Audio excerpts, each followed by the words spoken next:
A pack animal or a dog has to have order, discipline, leadership. So when you have a service dog that is trained like our dogs and you have handlers that are professionally trained like our veterans become handlers, that relationship facilitates all of the instinct of the dog to take care of them and serve them and respond and be aware of panic attacks. When the veteran is in a night terror and they're having distress, it is the instinct of the pack animal and the dog that will wake them up and look at them to reassure them, you're okay, you're okay. That's a boy. This is Rimfire. He is the best dog ever. When I first met Rimfire, I was sitting in the office at Northwest Battle Buddies on the bench, and somebody opened the door, and here he came, and I said, wow. And he came right over to me, and we started making friends instantly. I don't know how I managed not to cry. It was a big moment.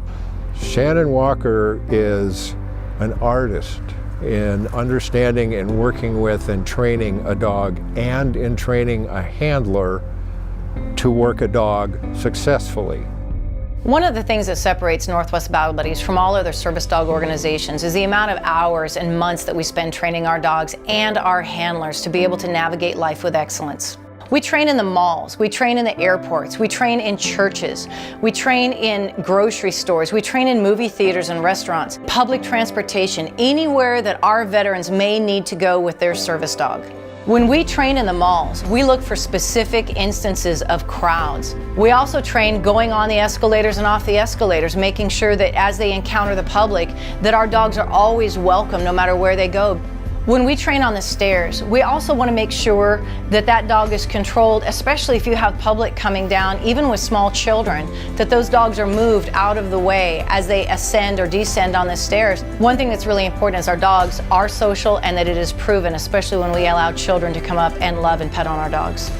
Often our training includes things that we take for granted that we do so easily, like public transportation and airports or airport security. The anxiety can be very, very high, and they learn to rely on their service dog and learn how to navigate life. When we go to the church, it is an excellent place to go because of the people, the crowds, the sound, and the lights, and it is an excellent temperament test for our dogs. Often when we're training in the restaurants, we can have 5 or 6 dogs under the tables, but because they are so well-mannered and out of sight, people didn't even realize our dogs were there until we get up and leave. One of the skills we teach is very important is that the dogs ignore all food or items on the floor, not only for their safety, but for the etiquette when they are in restaurants, that they will ignore food even if it's dropped right in front of them. When we go to the grocery store, we want to make sure that our dogs are right at their handler's side, behind that cart, not air scenting throughout the store, and not a hindrance to the public. With our dogs, a service life is the best life. When their vests are on, they know they're working and they're serving their handlers. But when that vest is off, they get to play and just be dogs.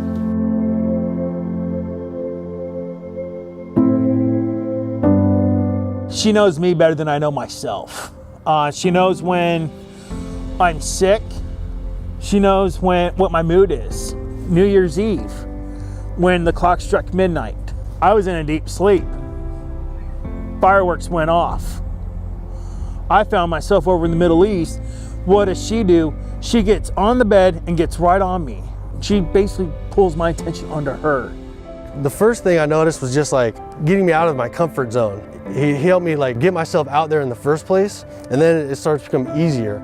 He wants to go out and he wants to do stuff, and so it kind of motivates me like, all right, I'll go to Walmart and go get the dinner for tonight or whatever, because I need to get Onyx out too, When we started our training down here, I couldn't do elevators. I couldn't do an enclosed place.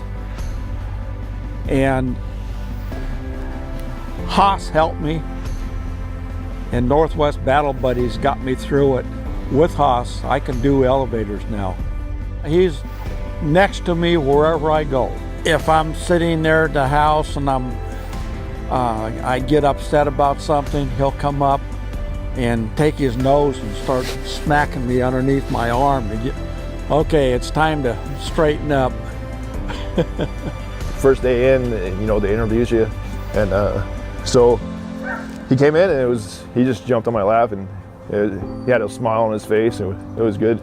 It was probably, I don't know, the 3rd weekend here. I got to take him over an overnight, and he came up. I was having a nightmare, and he came up and licked me in the face and woke me up in the middle of the night. So for the most part, I'm not a recluse. I don't stay at home anymore.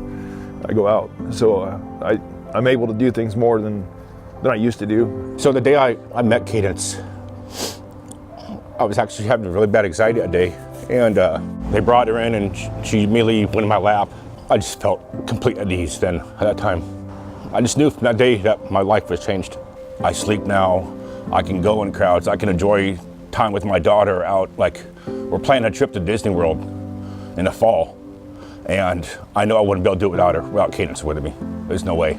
He helps me to put my shoulders back and to put my head up and to just feel that I'm capable of way more, because he believes in me and he depends on me. And when he believes in me, that just gives me the faith and the courage to say, you got this, girl, you can do this. He needs you.